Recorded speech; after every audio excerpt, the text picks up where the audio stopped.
नमस्कार बच्चों, आज मैं आपको बितान पाठ्य पुस्तक के पाठ 4 डायरी के पन्ने पाठ को बताने जा रही हूँ, जो कि एन फ्रैंक के द्वारा लिखा गया है। अपने पिछले भागों में मैंने एन फ्रैंक के बारे में बताया है कि वह इस डायरी में अपनी जो उनकी गुड़िया है, जो उन्हें उनके जन्मदिन पर उपहार स्वरूप मिली थी, उसको संबोधित करके अपनी डायरी लिखती हैं। यह डायरी उन्होंने 8 जुलाई 1942 में लिखनी प्रारंभ की, जब युद्ध के दौरान वो 2 वर्ष तक एक गुप्त स्थान पर छिपे रहे। लेखिका ने इसमें डर, आतंक, भूख, गरीबी, मानवीयता, प्रेम, घृणा, प्यास और पकड़े जाने का जो खौफ होता है, उस सभी का जीवंत वर्णन किया है। वह पहले एन के पापा के दफ्तर में छिपे थे, फिर वह आगे अपना अज्ञातवास दूसरी जगह करते हैं। 10 तारीख को लेखिका कहती हैं कि उन्होंने दफ्तर के कमरे में सफाई की और सामान व्यवस्थित किया। 28 नवंबर को एन ने लिखा कि उसने वह समय किस प्रकार डर डर कर बिताया है, और मिस्टर डसेल, जो कि चुगलखोर हैं, वह एन की मम्मी को उसकी सारी बातें बता देते हैं और फिर एन को वही बातें अपनी मम्मी के द्वारा दोबारा सुननी पड़ती हैं।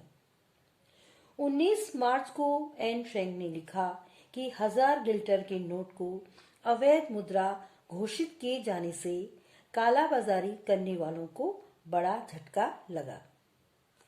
23 एवं 28 जनवरी 1944 को एन फ्रैंक कहती हैं कि उसे राजसी परिवारों की वंशावली में अच्छी रुचि हो गई है। वह रविवार को फिल्मी कलाकारों की तस्वीरें अलग करने व देखने में समय व्यतीत करती है। एन फ्रैंक को बालों का स्टाइल बनाना बहुत पसंद है। 28 जनवरी को एन फ्रैंक लिखती हैं कि वह मिसेस वानदान की हर कहानी को सुनकर बोर हो चुकी हैं। वह वही पुरानी कहानी उन्हें बताती जाती हैं जो कि उन्होंने पहले से सुन रखी हैं। 29 मार्च को एन ने लिखा कि कैबिनेट मंत्री मिस्टर बोल्केस्टीन ने लंदन से डच प्रसारण में घोषणाएं करते हुए कहा कि युद्ध के बाद युद्ध का वर्णन करने वाली डायरियों तथा पत्रों को इकट्ठा किया जाएगा। यह सुनकर एन का मन आनंद से भर गया। लेखिका ने कहा कि डचों की नैतिकता अच्छी नहीं है, और यह वो आगे कहती है, आगे अपनी कहानी को, डायरी को वो लिखते हुए आगे बढ़ाती हैं। तो मंगलवार 11 अप्रैल 1944 को वे लिखती हैं, मेरी प्यारी किटी, मेरा सिर घूम रहा है, समझ में नहीं आ रहा कहाँ से शुरू करूं। गुरुवार जब मैंने तुम्हें पिछली बार लिखा था, सब कुछ ठीक ठाक था। शुक्रवार गुड फ्राइडे हम मोनोपोली खेल खेलते रहे। शनिवार भी हम यही खेल खेले। दिन पता ही नहीं चला कैसे बीत गए। शनिवार को कोई 2 बजे का वक्त रहा होगा। तेज गोलाबारी शुरू हो गई। मशीन गनें चल रही थी। मर्द लोगों का यही कहना था, बाकी लोगों के लिए सब कुछ शांत था। रविवार दोपहर के वक्त मेरे आमंत्रण पर, आमंत्रण मतलब उन्होंने उसको बुलाया था, पीटर 4:30 बजे लेखिका से मिलने के लिए आया और 5:15 बजे वह बताती हैं कि ऊपर सामने वाली अटारी पर वे लोग चले गए। वहां 6 बजे तक वे दोनों रहे। 6 बजे से 7:15 बजे तक रेडियो पर बहुत ही खूबसूरत मोजार्ट का संगीत बज रहा था। मुझे रात ही रात बहुत ही भले लगे। मैं रसोई में तो संगीत सुन ही नहीं पाती, क्योंकि दिव्य संगीत मेरी आत्मा की गहराइयों में उतरता चला जाता है। आगे कहती हैं, रविवार के दिन पीटर स्नान नहीं कर पाया था। नहाने का टब नीचे ऑफिस में गंदे कपड़ों से भरा हुआ रखा था। हम दोनों ऊपर अटारी पर एक साथ गए। हम दोनों आराम से बैठ सके, इसलिए मुझे जो भी कुशन सामने नजर आया मैं ऊपर लेती गई। हम एक पेटी पर बैठ गए। अब हुआ यह कि एक तो वह पेटी बहुत छोटी थी और दूसरे कुशन भी छोटा सा ही था। हम दोनों एक दूसरे से बहुत सटकर बैठे हुए थे। सहारा लेने के लिए हमारे पीछे 2 और पेटियां थीं ही। मोशी हमें कंपनी देने के लिए हमारे साथ ही थी। अचानक 8:45 मिस्टर वानदान ने सीटी बजाई और पूछा कि कहीं हम मिस्टर डसेल का कुशन तो नहीं ले गए हैं। हम कूदे और कुशन लेकर सीधे नीचे आ गए। बिल्ली और मिस्टर वानदान हमारे साथ थे। यह कुशन ही सारे झगड़े की जड़ था। डसेल इसलिए खपा थे कि मैं वो तकिया उठा लाई थी जिसे वे कुशन की तरह इस्तेमाल करते थे। उन्हें डर था कि उनके तकिए पर पिश्रू चिपक जाएंगे। उन्हें क्या डर था कि उनके कुशन पर पिश्रू चिपक जाएंगे। पिस्सू जो है एक तरह का छोटा सा कीड़ा होता है, तो उन्होंने उसी के लिए सारे घर को सिर पर उठा रखा था, क्योंकि उनका कुशन वे लोग उठा करके ले आए थे। बदला लेने की नीयत से पीटर और मैंने उनके बिस्तर में 2 कड़े ब्रश होते हैं उनको डाल दिया, घुसेड़ दिया, मतलब अंदर डाल दिया। लेकिन जब मिस्टर डसेल ने तय किया कि जाकर अपने कमरे में बैठेंगे तो हमें ये ब्रश निकाल लेने पड़े।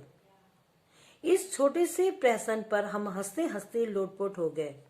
प्रहसन का मतलब हंसी मजाक वाला जो उन्होंने ये किया था, मजाक।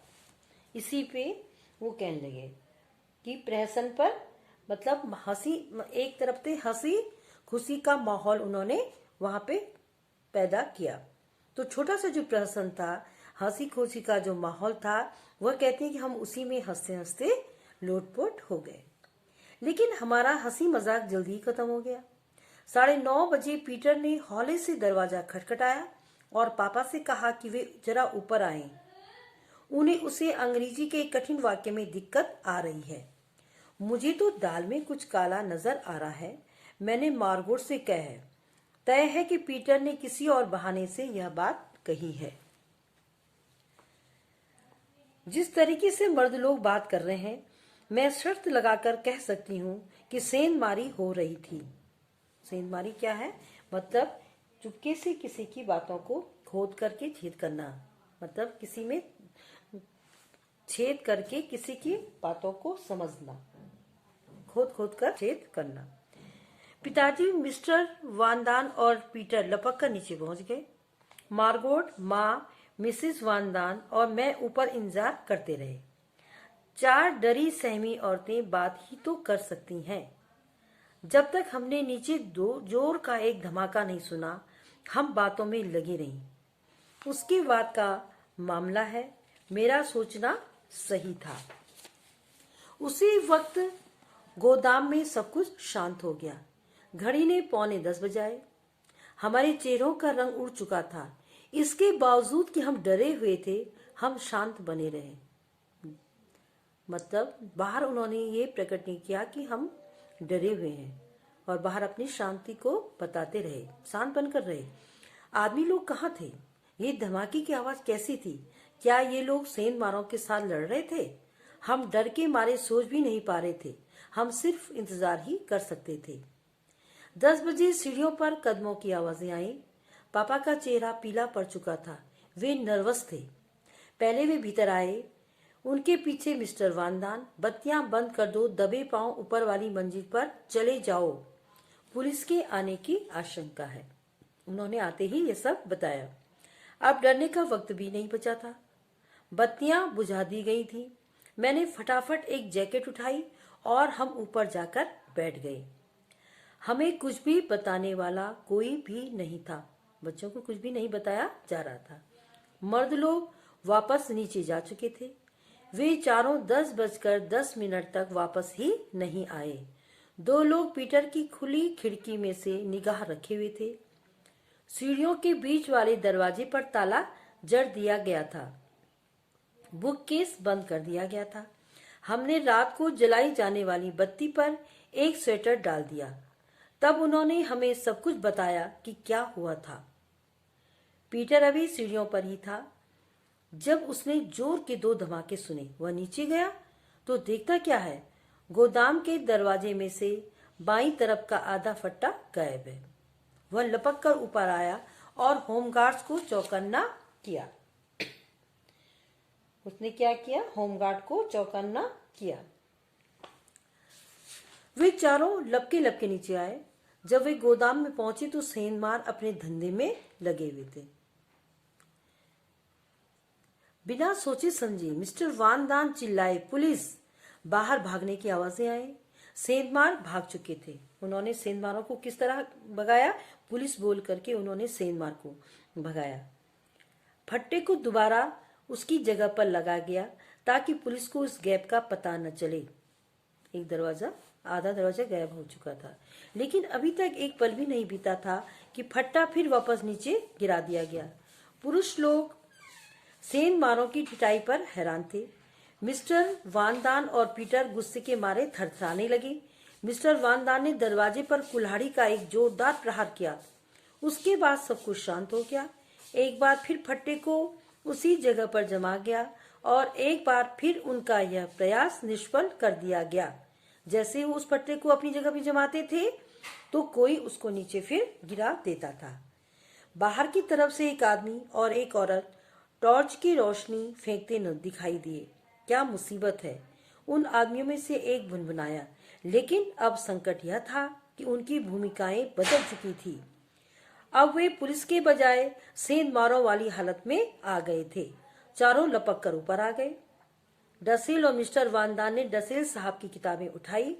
पीटर ने दरवाजा खोला, रसोई तथा प्राइवेट ऑफिस की खिड़कियां खोली, फोन को नीचे फर्श पर पटका और आखिरकार चारों बुक केस के पीछे पहुंचने में सफल हो ही गए।